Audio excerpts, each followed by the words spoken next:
Thank you very much. Welcome to our Friday afternoon keynote.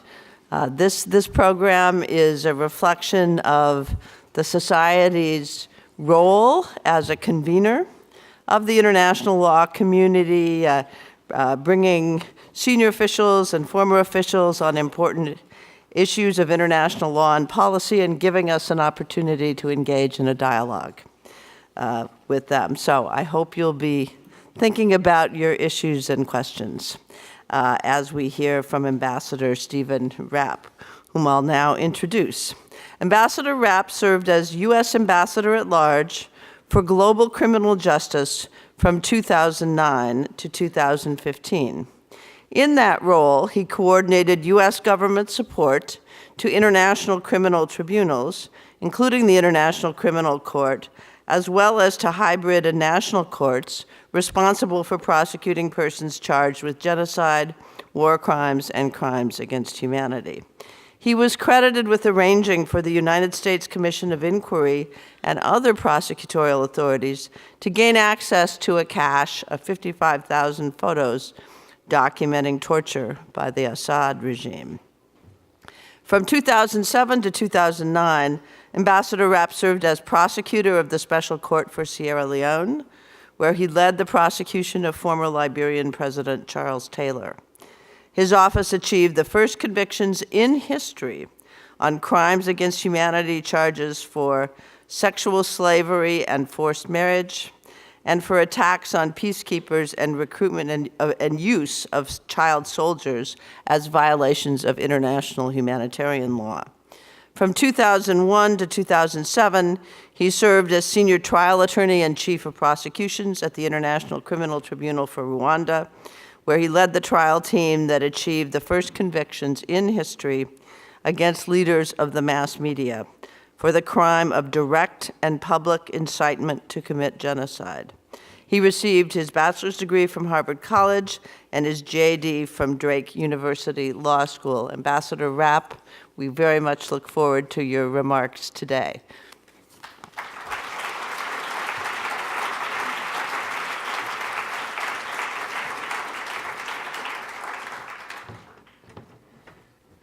Well, thank you very, very much, Lucinda, for that introduction, and congratulations to Sean on his election, and good luck with the Crimes Against Humanity initiative at the Commission and in the General Assembly, something that is enormously needed on the issues that I'll be talking about this afternoon. And thank you, Mark, for including me in this program, and thank you all for being here on a beautiful Friday late afternoon. As I begin, I need to note that today is the 6th of April. This is a date when I often find myself at a commemoration of the Rwanda genocide. It was 24 years ago tonight that the plane went down on approach to Kigali, and within hours, the mass killings began. It was a plan unleashed that had been described by an informant to General Dallaire 3 months earlier. All was in readiness to begin the killing of 1,000 Tutsis every 20 minutes. And it happened in their homes, at roadblocks, and then at places where they had thought they would receive refuge, at schools, at churches, at international aid missions, and even at the borders. Thousands trying to leave the country were killed, showing that this was not only a campaign of ethnic cleansing, as had happened earlier in Rwanda, but instead an effort to create a world where, as the propagandists described it, the only Tutsis left would be those in the history books. In just 100 days, at least 800,000 people were slaughtered. It was not, as we showed in our trials in Arusha, a spasm of intertribal violence, but a planned genocide, logistically supported, executed, and expanded to cover every hill and commune under the control of the interim government by the political and military leaders of Rwanda, with the aid of others from media, business, and religion, all to preserve their power and privileged position.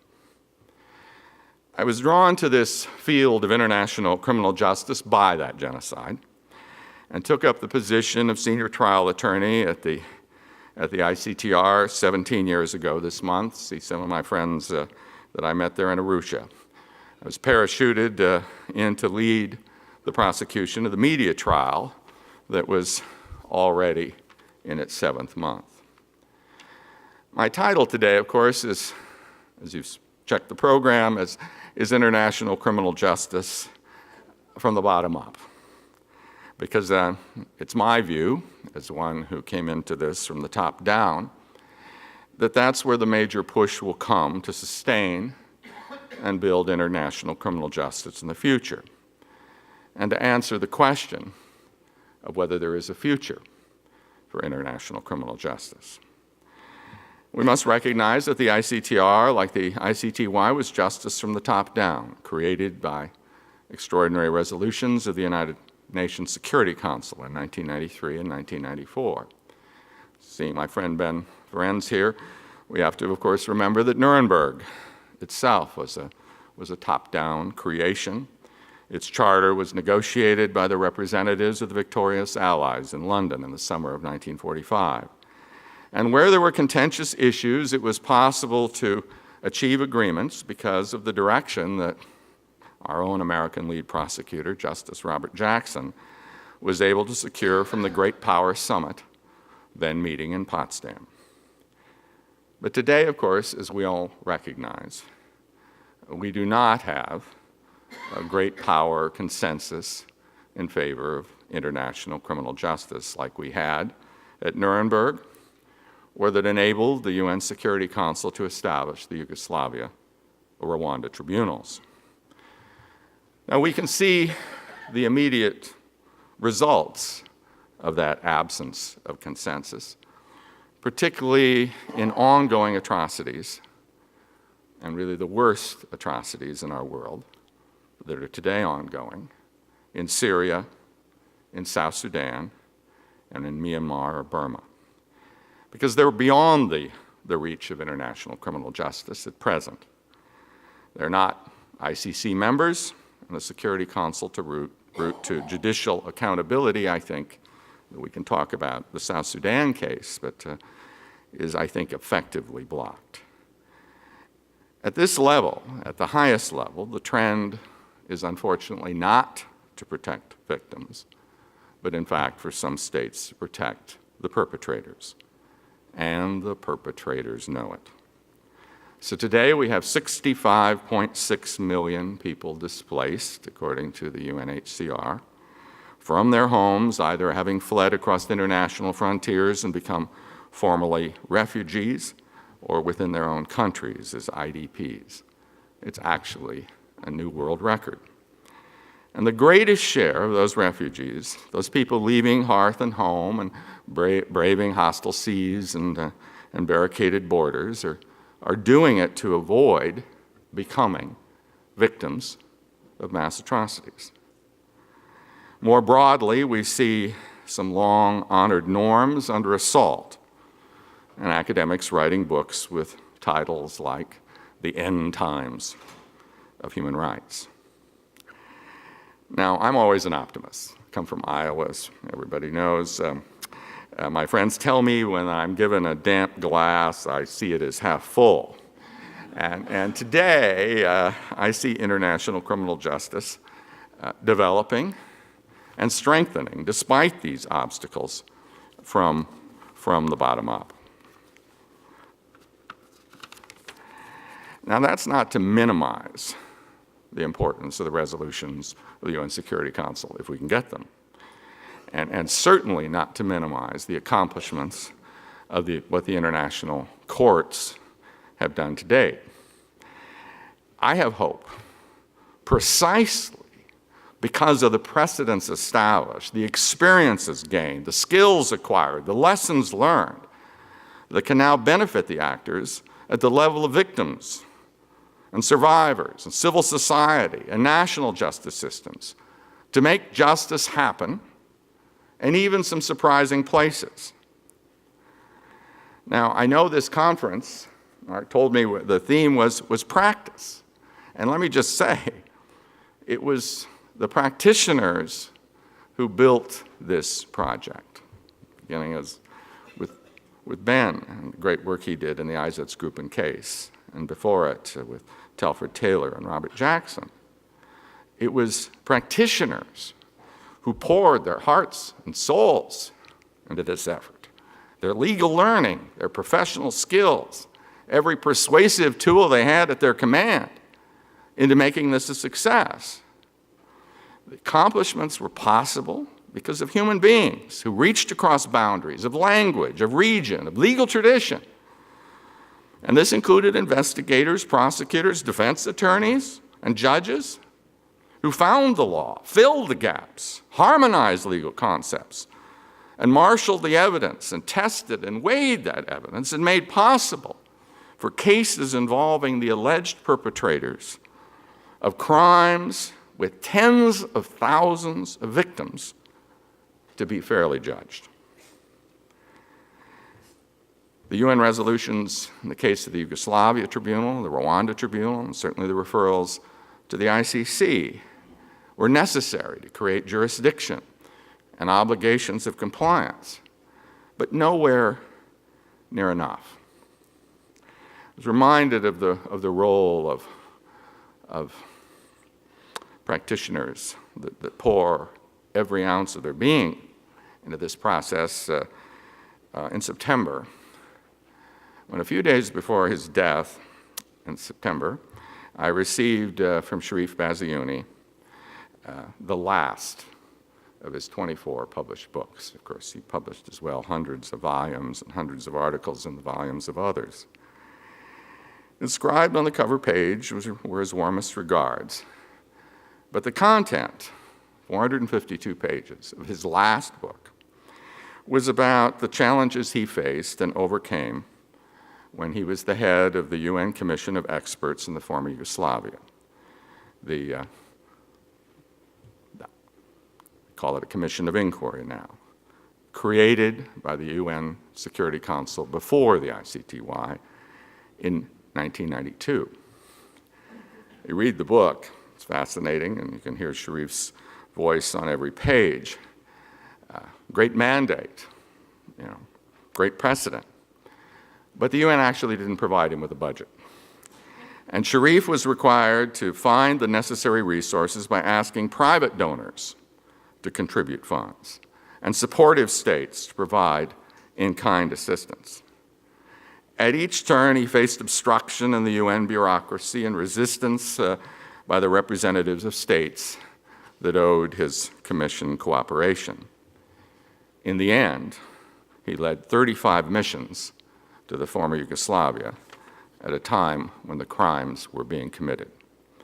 In the process, as my friends at the ICTY will tell you, his commission laid a solid foundation for their trials. And while today we don't have this great power consensus, there are global institutions, like the Human Rights Council in Geneva, that can provide assistance, in a sense, from top down, but they're often called into action, really from the bottom up, from the victims and the civil society organizations who fill the Palais des Nations in Geneva, as I just was there 3 weeks ago during the HRC session. So now when we, except extremely rarely, when we can have a commission of experts established by the UN Security Council, since 2010, the Human Rights Council has mandated commissions or fact-finding missions looking into what are frankly atrocity crimes, Rome Statute crimes, the most serious violations of human rights after all, for Cote d'Ivoire, for Libya, for Syria, for North Korea, for Eritrea, for Sri Lanka, for Iraq, for South Sudan, for Burundi, for DR Congo, for Myanmar, and most recently for Yemen. Now, of course, these are done under a human rights law mandate, though they are mandates that additionally call for qualification of the violations that are found as crimes, and for the listing of responsible parties. And if you know some of my work, I think those efforts could be better resourced than they are. Also, at the same time that we have the Human Rights Council able to move, because it operates without a veto, and where you can win a resolution with more people vote yes than, or states, more states, the 47 states that are part of it, vote yes than vote no. We've seen the same mobilization through the UN General Assembly, reflecting particularly on the resolution launched by our good friend Christian Venevaser and the representative Ambassador Ayal Tani from Qatar to create an independent investigative mechanism for Syria, even though we'd had a commission of inquiry out of Geneva. But an entity created by the General Assembly by a vote of 105 to 15. And eventually, on the last day, with several major powers joining and co-sponsoring that resolution and making possible its passage. That mechanism is now on the job in Geneva under the leadership of the French judge who was with us in Cambodia, Judge Catherine Marquiuel, with Michelle Jarvis, formerly deputy to the prosecutor of the International Criminal Tribunal for Yugoslavia, an expert on sexual violence, but doing what that mandate requires, building files, building dossiers, using the information gained from the commission and inquiry and the other documentation programs to build cases, as explicitly stated in the mandate, for prosecution in national or international courts that have jurisdiction over the crimes committed in Syria. The UN Security Council itself sometimes does respond to the cries of victims, particularly most recently in the case of ISIS or Daesh. Of course, an organization unsupported, like other perpetrators of war crimes, by really any country in the world.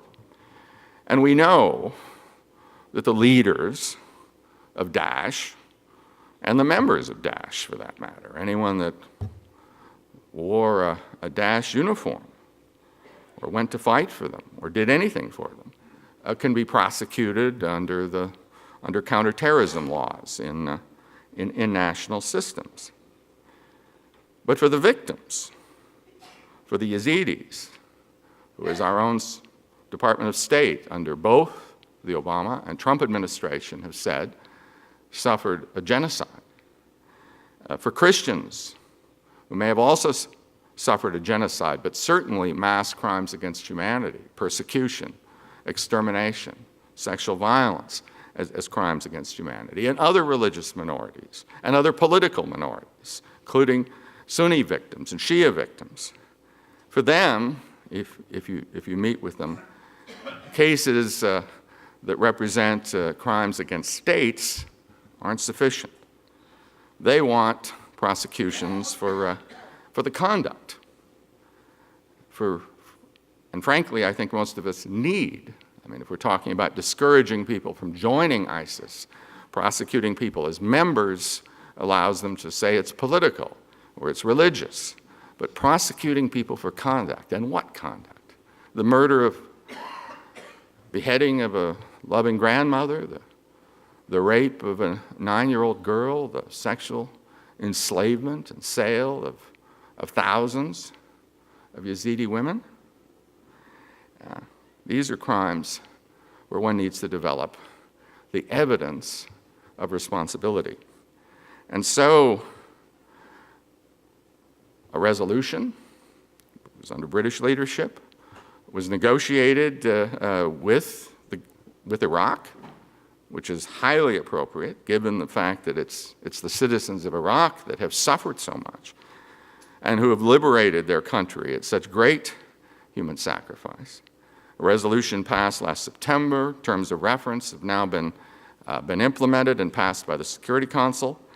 An investigative team will be established, be headed by a special advisor to be appointed in the next several days staffed by both internationals and Iraqis to build cases for prosecution of conduct crimes in national courts. And the mandate specifically calls for the development of evidence of crimes that amounted to genocide, war crimes, and crimes against humanity.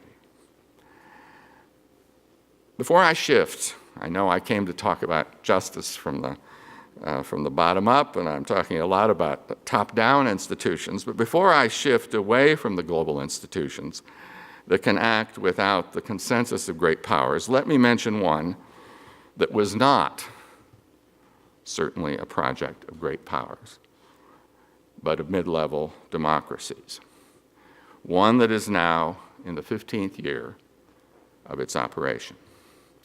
Of course, I refer to the International Criminal Court.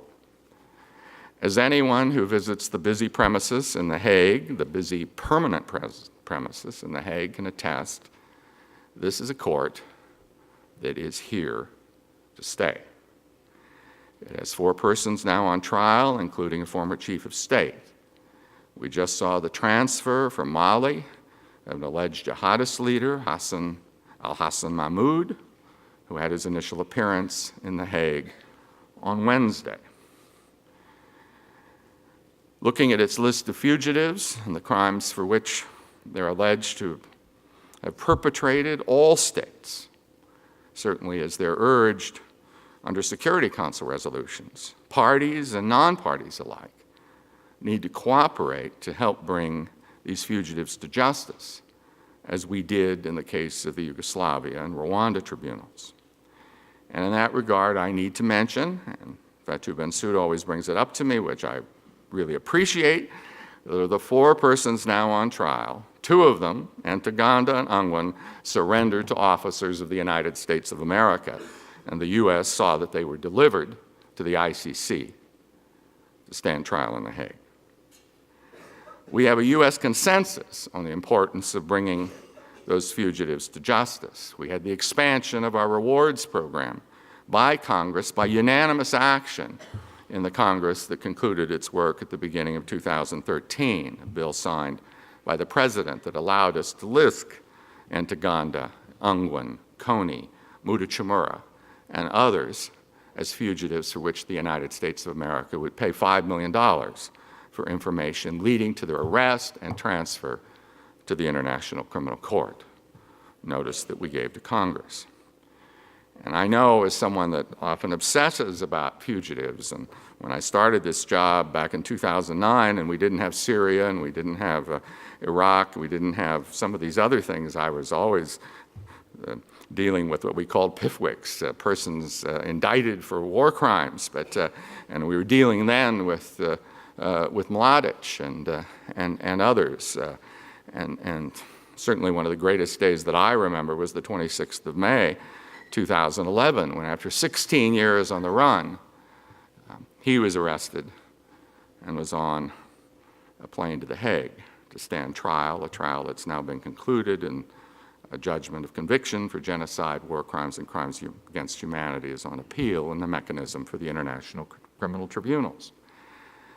Because every time one of these fugitives is arrested, albeit for crimes like Srebrenica in 1995 and for the crimes in the municipalities and that are now committed almost a quarter of a century ago, every time that happens, that sends a message to the present, sends a message to others that someday you'll be on that plane, someday you'll be on that helicopter, that there are consequences, that there will be a reckoning. That's why it's so important today that we arrest Mutachimura and Kony and others and deliver them to the ICC. Of course, the ICC is itself only a court of last resort. We see today with 4 on trial, and frankly, they can't, with their resources, try them all at the same time. There's a limit to what the ICC can do physically with its number of judges and the resources that it has. It's so important, however, that it be robust and effective. It's going to be an effective court of last resort. We all know, I know every time I type the word complementarity on my word processing system or software, it always says no such word. But, you know, there is, someday I'll get that into the spell check. It's, you know, it's complementary to national systems. It only gets involved when there's an absence of will or capacity. And I know a lot of times on complementarity, because it's easier and nicer, not that it's necessarily that easy to get governments to support it, but we talk positive complementarity. And I'll discuss that in a moment, which is building capacity. But there's also the version that's really of a more persuasive type, that's intended to, I think, overcome always what you have, the lack of will for any country to pursue its own for crimes against others. It's that prospect that if you don't do it yourself, your leaders, your officers, risk being indicted internationally. And maybe like Bashir, they might be able to travel to a few countries and run out just before the arrest warrants are issued. But they can't go to Latin America, they can't go to Europe, they can't go to 124 countries in the world. You want people to realize that there are consequences, and that if you're charged, and if the court becomes involved, individuals can stand trial at The Hague, and that incentivizes a process at the national level, a persuasive kind of complementarity. That's what caused countries in the Balkans, as the Yugoslavia Tribunal was concluding its work, to begin prosecuting these cases on their own, which frankly is, I think, even the most important in terms of reconciliation of communities. For the Serbs, for instance, to go after the Scorpions, or others that committed crimes around Srebrenica. None of that would have happened if there weren't the prospect of effective prosecution in The Hague. Now, there's a lot of interest in the ICC now in the United States because, of course, the pretrial chamber will soon rule on the prosecutor's application for investigation of Afghanistan. And it's impossible to imagine, to be frank, that application will be denied, if only because of the massive and widespread crimes alleged to be committed by the Taliban. But of course, there are allegations of torture and cruel treatment of detainees by Americans. And as the ICC deals with this, I'd certainly encourage my friends here and there to proceed with this with respect on all sides. Not long ago, in an event at the Holocaust Museum, we heard from Eric Holder, the former Attorney General of the United States. During his talk, the question of the John Durham investigation, which he launched, of alleged torture came up, and Eric spoke of the intensity and rigor of that process. It was evident that the investigation was preceded with a full legal analysis as to the range of actors against whom cases could be built and whether they could sustain the burden of proof. Indeed, of course, at the end of that inquiry, it was determined that that burden of proof beyond a reasonable doubt couldn't be sustained. The prosecution, the judges, need to learn as much as possible about what happened here to determine whether that was a genuine process that meets the standards of complementarity. Now let me just talk for a moment, too much time has passed, more specifically about justice from the bottom up. Yesterday morning in one of the first panels, there was a discussion about building a victim-centered coalition for justice. And of course, the major focus of that discussion was the prosecution of Hissène Habré, who was president of Chad in 1982 and 1990. We heard from my good friend Reed Brody, presented a presentation which I think clearly convinced all those that hadn't seen it before that, of course, the energy of the victims, the leadership, the work of Suleiman Gangan and Jacqueline Medina was so key to the success of that search for justice.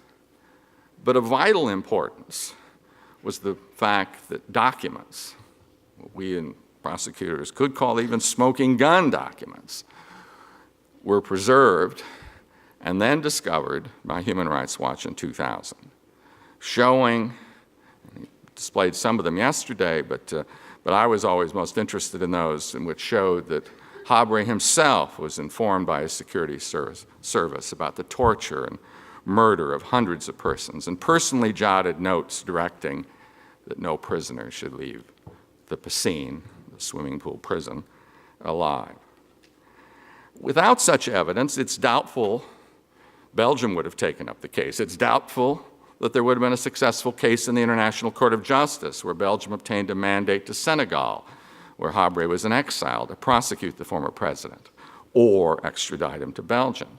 Without it, Senegal would not have received the resources necessary to establish the extraordinary African chambers, where the proceedings against Habré resulted in a trial conviction and then a final appeals decision in April 2017, upholding the judgment convicting him of war crimes and crimes against humanity and sentencing to life in prison. At this time, when there's a lack of consensus from major powers, and when there are global headwinds against human rights and human rights compliance and the enforcement of international criminal law, there really is a lesson in this case. There was no independent court with jurisdiction in the years immediately after Habré's crime. The victims took up the cause. They benefited from the evidence to build the needed support. In the end, justice did not require a vote in the UN Security Council. There was no asking of Russia or China for permission. The US, that frankly had supported Habré in his conflict with Gaddafi in the 1980s, was slow to endorse the prosecution. But victims found allies in the US State Department, and in June 2013, President Obama visited Senegal to praise President Macky Sall for hosting the trial and to announce that the US would contribute to the budget. And the US did contribute $1 million, or about 10% of the cost, with the rest coming from Europe and Africa. This was, interestingly, a hybrid court, and that does underline, those of you who know me, I'm very proud, as my other colleagues are, of our work at the Special Court for Sierra Leone, a hybrid institution. And there were talk for a while that we wouldn't see any more of them, but it does underlie the importance of that model. For a while, people thought complementarity would have to be strictly at the national level, that hybrid or mixed courts weren't part of that process. Now, if you listen to the prosecutor and others at the ICC, they recognize that in many situations, complementarity can't occur without international participation and other help. Now, sometimes that's needed, as we discovered in the case of Habré, for legal reasons. There had been an ECOWAS decision that Senegal couldn't do it on its own because it would be retroactive, and only a court of international character could apply international law as it was in effect in the 1980s. Sometimes it's a question of capacity, that when you bring in internationals, the capacity does, frankly, come with them, and the needs of the court are more apparently identified, and what wasn't there beforehand begins to appear. But most often, it is the need to create independent justice in divided society, the kind of thing that keeps victims from talking to particular judges or investigators if they come from other communities within their country, but where the presence of internationals, even on a temporary basis, can overcome those difficulties. So we now have the return of some hybrids. Proudest of though it's on a really knife's edge in terms of survival of the Special Criminal Court in CAR, even at a time when the ICC is proceeding with the investigation, and I'm sure soon with charges and arrests in the second CAR referral. But a court there is so critically necessary to go after the mid-level and other actors that have committed such divisive crimes that have split the formerly cohesive Muslim and Christian communities. We have, of course, in the context of South Sudan and the peace agreement, the understanding signed by everyone that there would be a hybrid court for South Sudan under the auspices of the AU, which has so far received $3 million of support from the United States of America.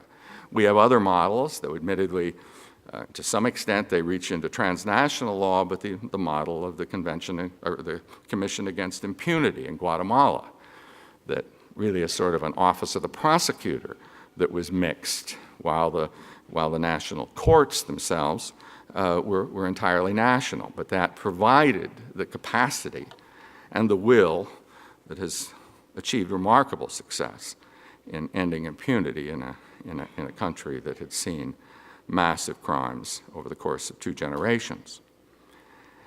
Habre, of course, was, as I said earlier, that trial was not possible if the evidence hadn't been preserved.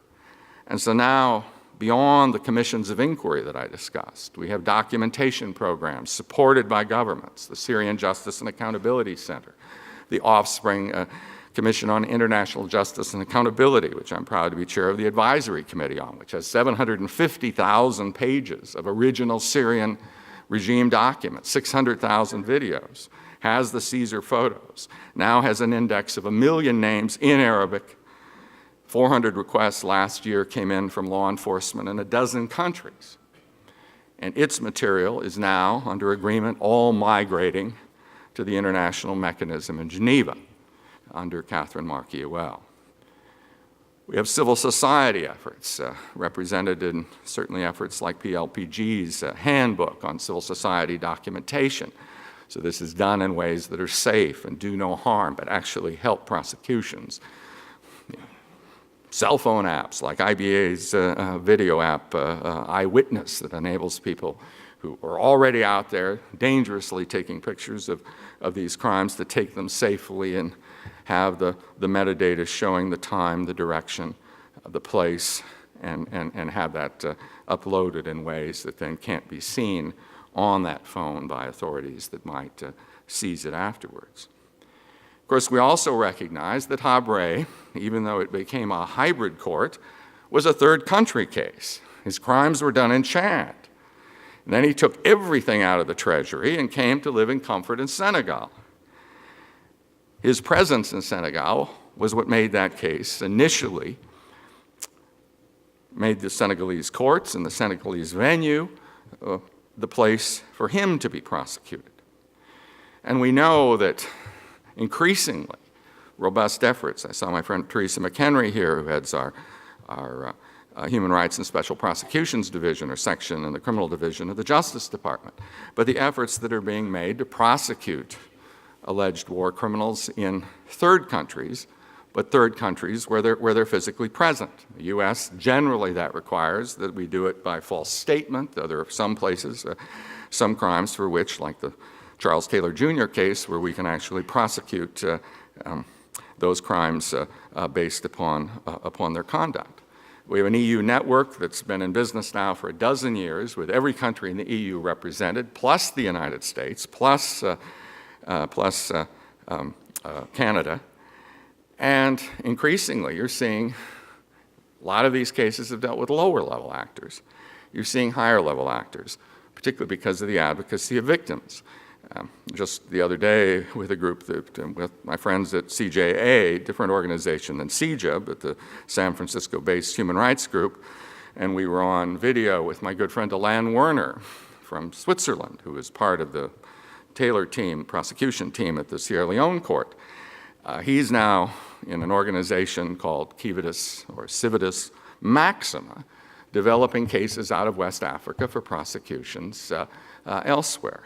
He assisted the U.S. unit in prosecuting Jungle Jame in Philadelphia, which we're awaiting sentence after conviction, and that was the biggest news on justice in Liberia since the conviction of Charles Taylor at the Special Court for Sierra Leone. He has 3 trials that he's put things together with the national authorities coming to trial later this year. Martina Johnson, Taylor's former head of artillery, will be on trial in Belgium.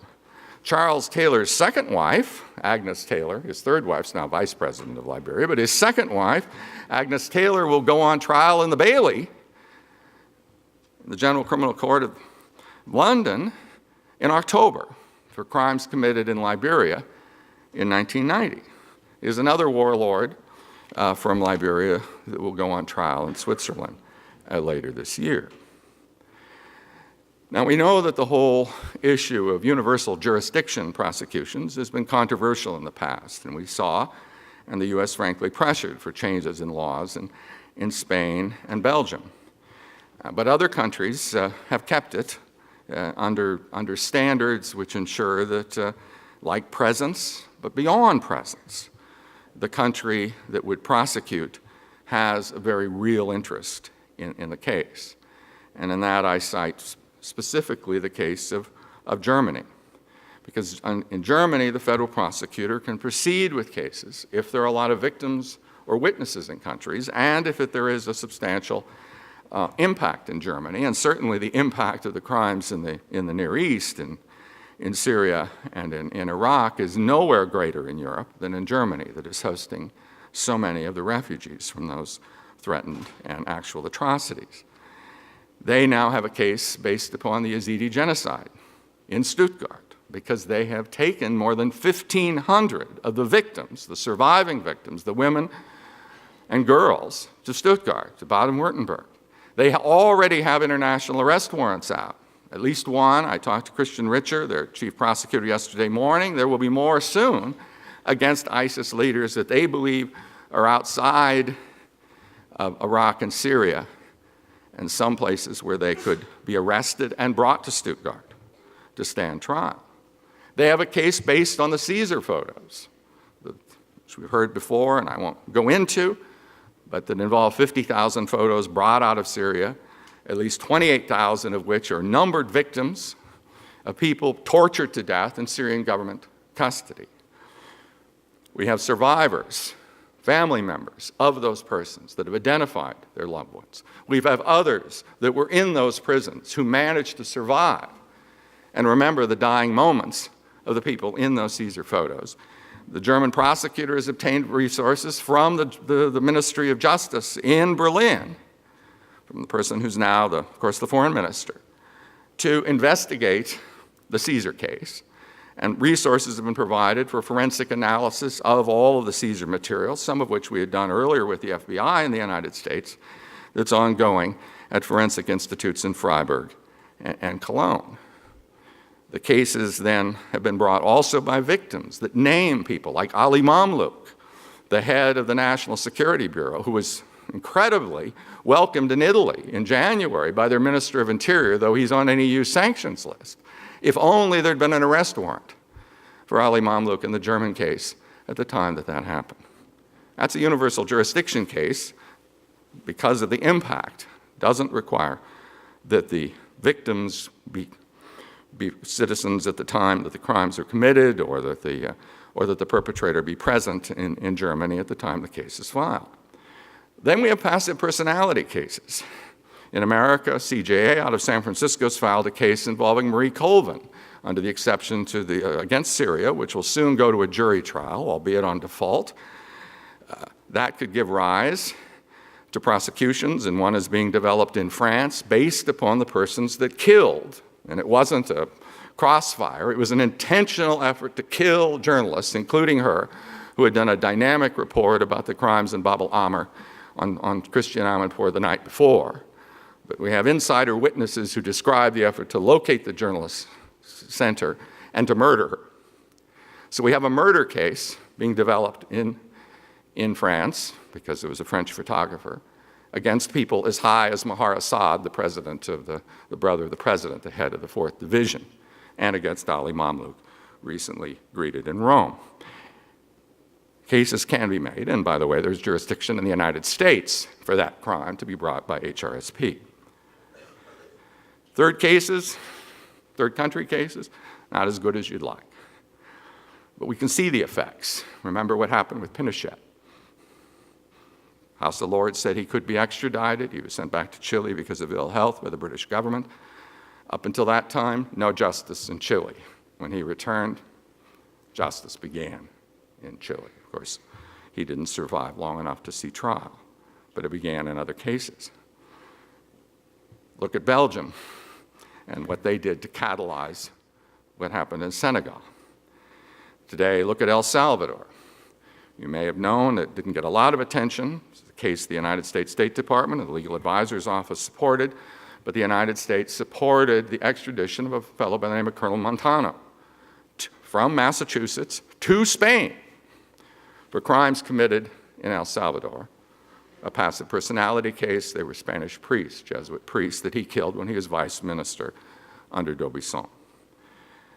We have also now in Spain another passive personality case involving a sister of a disappeared person who's in the Caesar victims, and a case going before the Supreme Court of Spain next month on whether a family member of a disappeared person has jurisdiction to be essentially a prosecutor in a criminal case.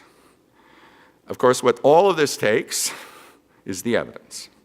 The evidence from COIs, from documentation centers, from civil society and victims groups, developed with the kind of tools that are being honed, the kind of tools that are available in this digital era and done in a way that can be verified, not be fake news, not be fake evidence, but real and solid evidence that passes every forensic test. Of course, not alone. Habre, without the AU, without the EU, without the United States, without Senegal, the pressure, frankly, that we brought to have a fair election that saw President Wade replaced by President Sall, we wouldn't have had that case. So states need to help. They need to support documentation programs. And I was so pleased to see that the big appropriations bill for the first time explicitly provides for funding for documentation of crimes in Syria, Iraq, frankly, to be administered by my former office, the Office of Global Criminal Justice, and that is a first. And it happened on the 23rd of March, 2018.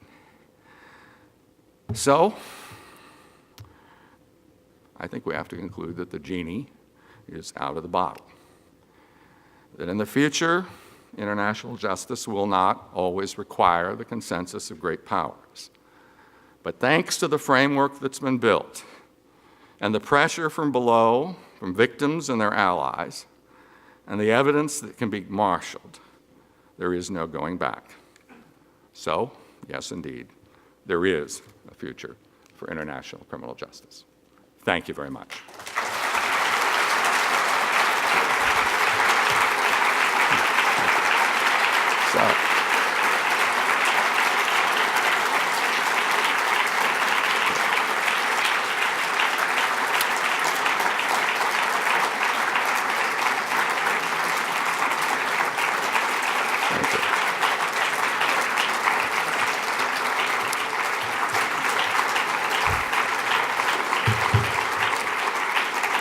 So, I'm from Iowa. We're not used to that.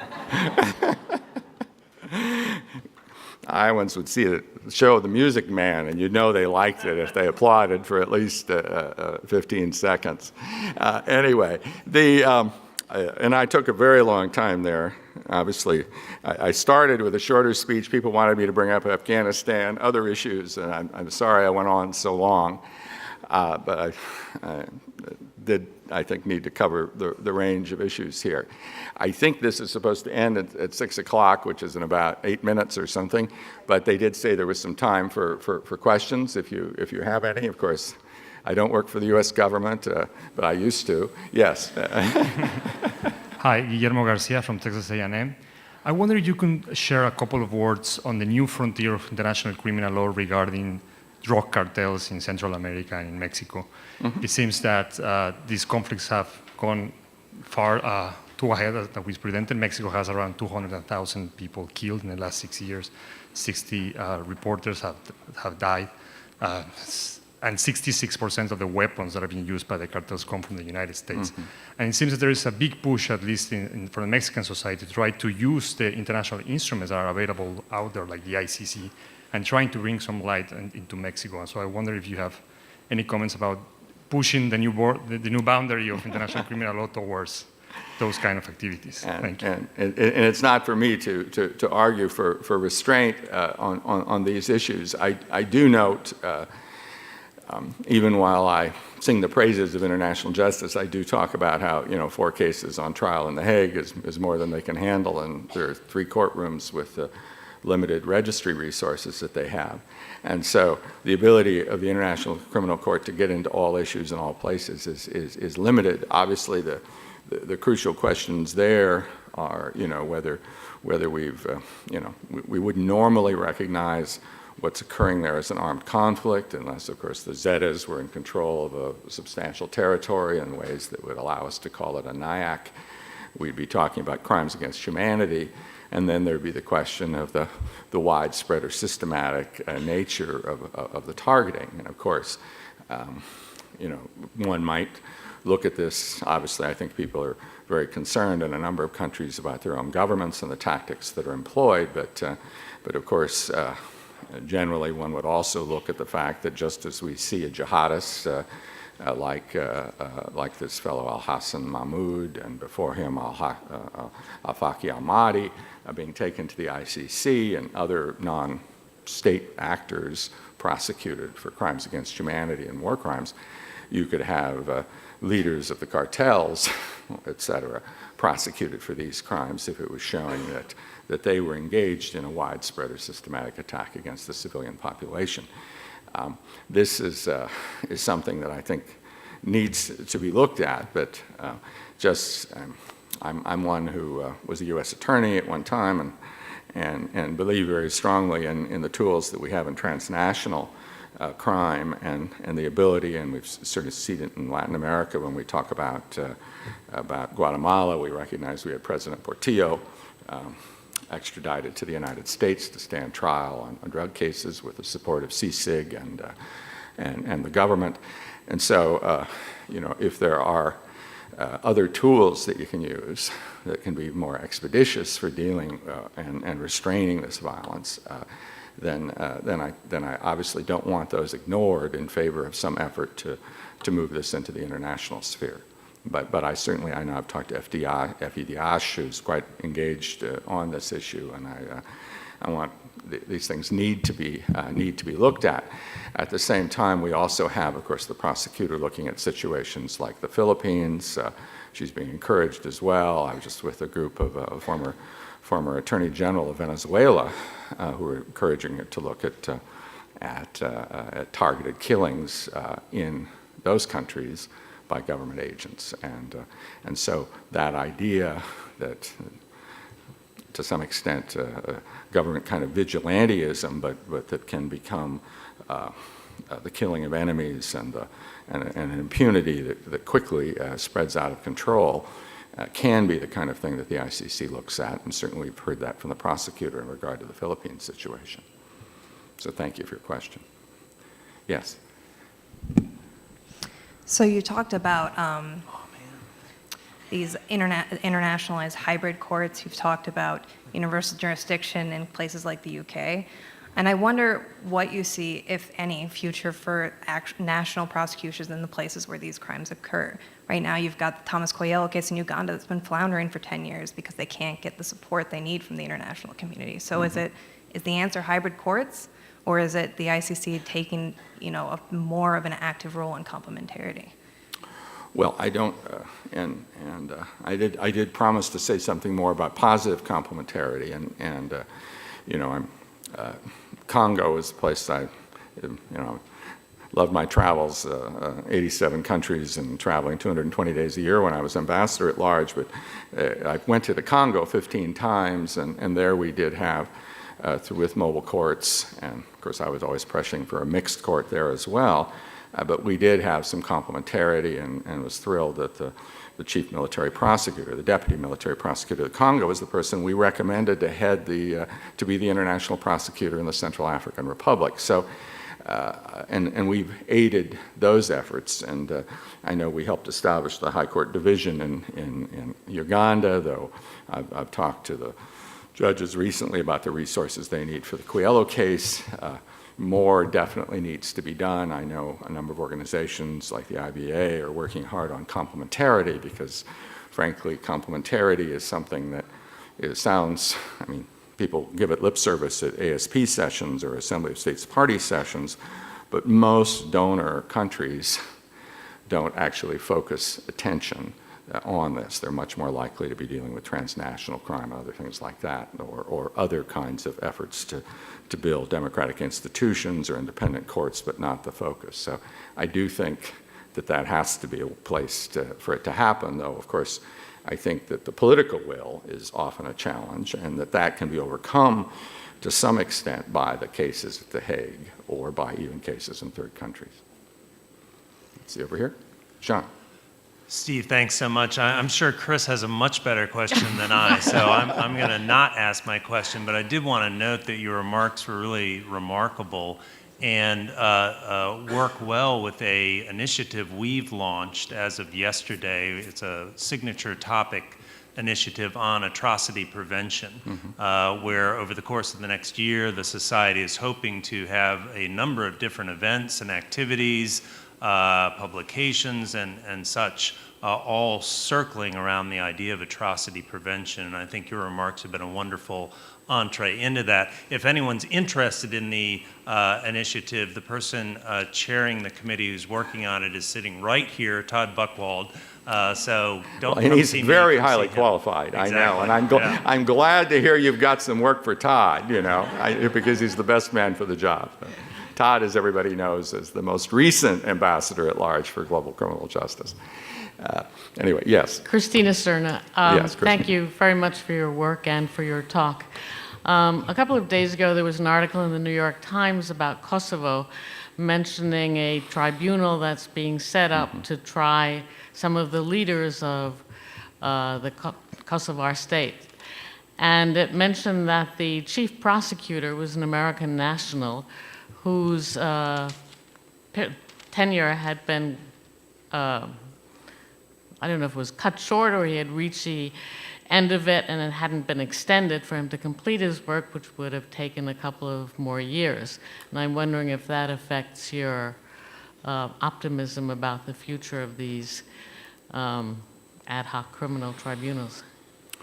Well, and I hope people are familiar with the court and the situation that brought it into being. I will say, as someone that knows David Schwindeman very well and knew him when he was when we were both U.S. attorneys, he in Utah and me in Iowa, and then later when he was really the most effective international prosecutor at the War Crimes Chamber of the Bosnia State Court. And of course, he's worked a lot with the U.S. government, was a legal advisor to our ambassador in Afghanistan, and is a great guy. He's like a lot of us beyond what many would consider formal retirement, but he, I think, was doing very good work here, and I can't quite understand why his contract hasn't been extended.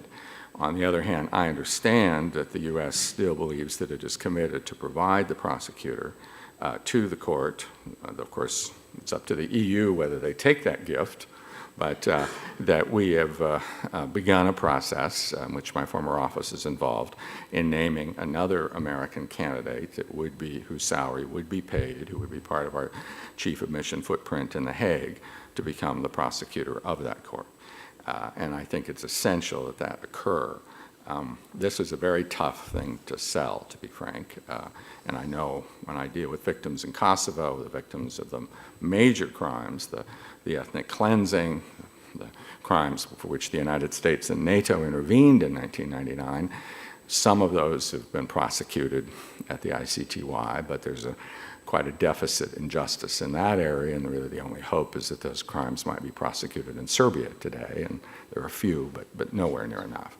And this, of course, involves the other side, but very serious allegations of mistreatment, killing at one time, organ trafficking, but generally the killing of hundreds of detained Serbs, which, of course, is a crime for which the Serb population in Kosovo and elsewhere and their allies are constantly talking about why not justice for those folks.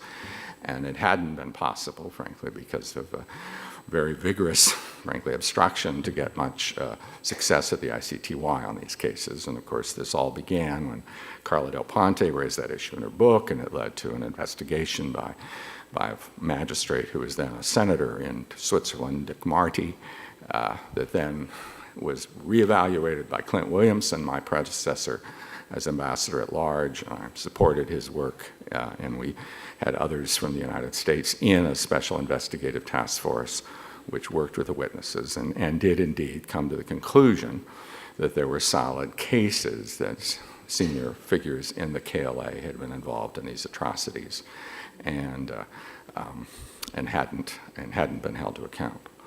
Organ trafficking, I don't think they proved that, but other violent crime. So that led eventually to the creation of this court, which our Dutch colleagues, I see former Minister Hirschballen here from the Netherlands, appropriately insisted that it either have an international mandate, which wasn't possible or wasn't going to be easy, or a national one. And the national one was indeed for Kosovo itself to establish that court under its law, changing its constitution, getting a 2/3 majority in its parliament to establish a court that would be seated in The Hague with no Kosovars in it, and with international prosecutors entirely, including veterans of the ICTY and the UNMIK and ULIX mission. It's now been stood up, and David's role was in that. One of the promises I made to Kosovo and our ambassadors made is that we would see to it that very competent and skillful people would be appointed, that this wouldn't be an effort where people would, where press conferences would go beyond the evidence. They would be cases that be well-founded, and they would be pursued if there was solid evidence and not if there wasn't. There is, I think, if you go to Kosovo, in a country that we helped create, where there's a statue of Bill Clinton, as the father of the country in the main square, they love Americans. On the other hand, some of these crimes were against other Kosovars who were in the more moderate party, and there's continued questions of impunity in that society, and the rule of law, to some extent, growing out of, understandably, the experience of that community over hundreds of years of being in a hostile area. But I think the future of the country depends on us succeeding. So the U.S. is supportive of it. At the moment, aside from all the political support we've given, and the pressure that we gave against repeal of the law, which was threatened earlier this year by the government, we're supporting it, but thus far only with the prosecutor.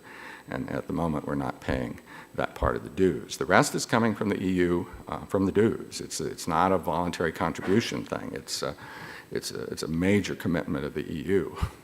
They'd much prefer that this would have been avoided, but of course it's also very important to Germany and other countries in terms of Kosovo's future, and important to those of us that believe in the Kosovo independence, because I think that showing accountability, showing a willingness to support this, I think will increase their chances of being welcomed more fully into the community of nations. Okay, thank you very much.